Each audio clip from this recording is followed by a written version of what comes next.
We have been following a breaking and developing story today about the maps, the newest congressional map that had been decided upon, but it turns out it's not going to happen. Rejoining us now is politics and government reporter Andrew Schneider. Just to give us a quick recap on what we've been talking about today, and then we have a very special guest joining us. Right. So the short version is that the three-judge panel in El Paso issued an injunction blocking the 2025 redistricting maps from taking effect in time for the 2026 election. This is not a final ruling. This is an injunction, which basically means that the maps cannot go forward for the next congressional election, the midterms. The decision was based largely on the premise that the legislature had acted in response to the Civil Rights Division of the Justice Department in response to pressure from President Trump to try and redraw several congressional districts on what they called racial gerrymandering lines. Now, one of the districts that was affected by that new map was Texas 29. We have joining us right now Democratic Congresswoman Sylvia Garcia, who currently represents Texas 29. Representative Garcia, thank you so much for joining us. Your reaction to what you're learning about this? Well, obviously, I'm elated. We said all along during every hearing that I attended, I testified at all of them in the House and in the Senate. We all spent much time, and we kept saying, these are racially gerrymandered maps, and now the judge has agreed. They, in fact, say substantial evidence, Ernie, not just evidence, but substantial, meaning there was a lot there that shows that these maps were racially gerrymandered, and so they enjoined them, which means we will proceed with the election under the current maps, and nothing changes unless, of course, they file an appeal and the Supreme Court makes some changes. Representative Garcia, I mean, I would imagine that this is going to be expected. It will be appealed. When we're looking at the timeline of that, what are your thoughts on that? Well, I think the Supreme Court will have to act fairly swiftly because obviously we have a March primary. I think it's March the 3rd, if I'm not mistaken. And the tax assessors, if there's any change that impacts any precinct, has to redraw maps. They've got to issue the voting cards. They've got to tell people about the changes. They've got to start the military mail-in ballots. All that has to be scheduled. And it's my understanding that all that does have to be done soon after the December 8th filing period when it ends. So it's not something that can take a long time. But I'm hopeful that the Supreme Court will see the substantial evidence on racial gerrymandering in this case. They'll see that even their own witnesses were frankly called on for being disingenuous. They made mistakes in even the DOJ letter. One of their witnesses was basically his veracity was questioned, which means, you know, I don't think the judges were convinced that some of the folks that testify on behalf of the state were telling the truth. Ms. Garcia, do you know if this was a three-person vote with the judges or a 2-to-1? No, it was 2-to-1, and some of us had kind of suspected that just by the nature of the makeup of the court. But I think what's important to say here is that I don't think that, we're pouring through it. It's 160 pages. We just got the copies. We haven't read it all word for word, but I don't think I saw a dissenting opinion. So I think that if there is an appeal, that again, hopefully the Supreme Court won't take it, but if they do, they must act on it fairly quick. Courts, generally speaking, don't like holding up elections. They just don't like doing that. So the understanding then is that we will proceed with the 2021 map into the next election cycle at this point. If the Supreme Court does decide anything, even if they put a stay on this order, is there still a chance that we would use the 2021 map until it is decided and rectified with the 25 map? I would think nothing can change unless the Supreme Court says it has to change. And again, that's why it's imperative that if they do anything, that they act quickly, because obviously It's not just about, my election. It's about the entire state. And, we have a very large delegation. We've got, I forget how many counties right now. I think it's over 5. I mean, every county has to do something if the maps change. Again, they've got to prepare precinct lines. They got to redo maps. They got to send out voter registration cards. They got to set up. So you don't cripple a system that way. You've got to act swiftly. And I don't know if you'll know the answer to this, but if you can help me with this.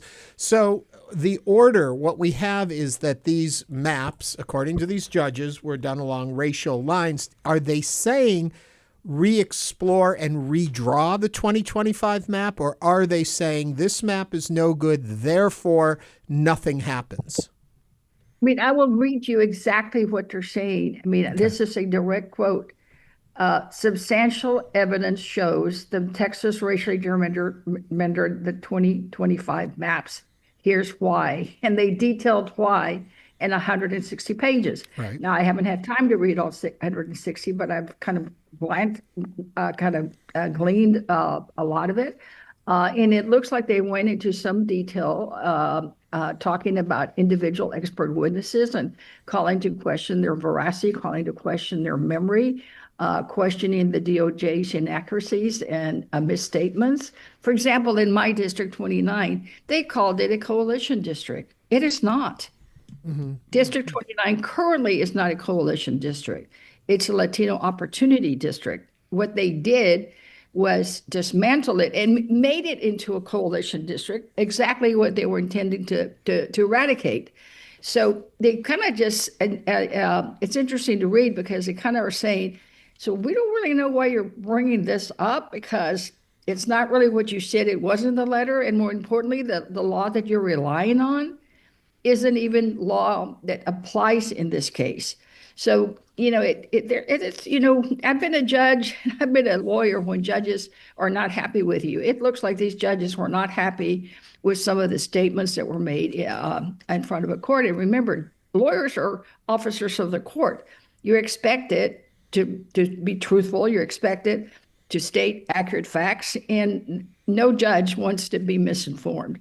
So it's clear to me that the substantial evidence is there, and that the DOJ had acted inappropriately. And that's what we said all along, Ernie. At every hearing, Democrats consistently said that these maps were racially based. We're receiving this 10 days into the filing period for the new for the registration for the March primaries. How is this going to affect people who have already filed in one district if they'd been presuming that it was going to be the 2025 maps rather than the 2021 maps?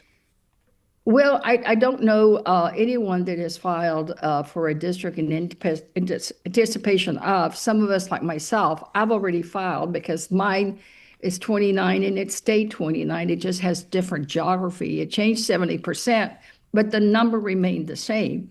So we were actually advised by lawyers that if you're anticipating having to file in a new numbered district because of the changes, that it best you not file yet till the courts said something, because otherwise you would have to refile under the new configuration and new number. So I think that they would have to refile again for whatever their preference is, and they may have to pay yet another filing fee. But again, any candidate today is going to do kind of wait and see if it gets appealed and whether there'll still be some direction from the Supreme Court. So do you have any insight what might happen in California? In California? No, but I sure do thank them. I say that all the time. I miss Governor Newsom when he was in Houston. I had a family event that I had to attend. And I thank Governor Newsom. I thank Speaker Pelosi Emeritus, who raised all those dollars for such a great effort.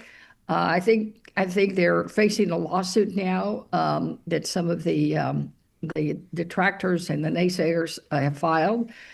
So it's possible that something will happen there, but I don't know for sure.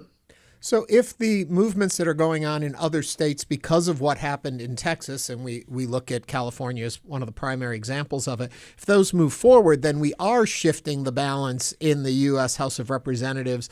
And it looks like with this ruling, if the others all stay put, it would shift more Democratic, correct at this point, or don't we know as everything is evolving? Well, you could look at the numbers. They hope to gain 5, and the courts are saying now, no, you can't change the maps. And California changed their 5 in response to our 5 to kind of even it out, which then means that the Democrats now are at a plus 10.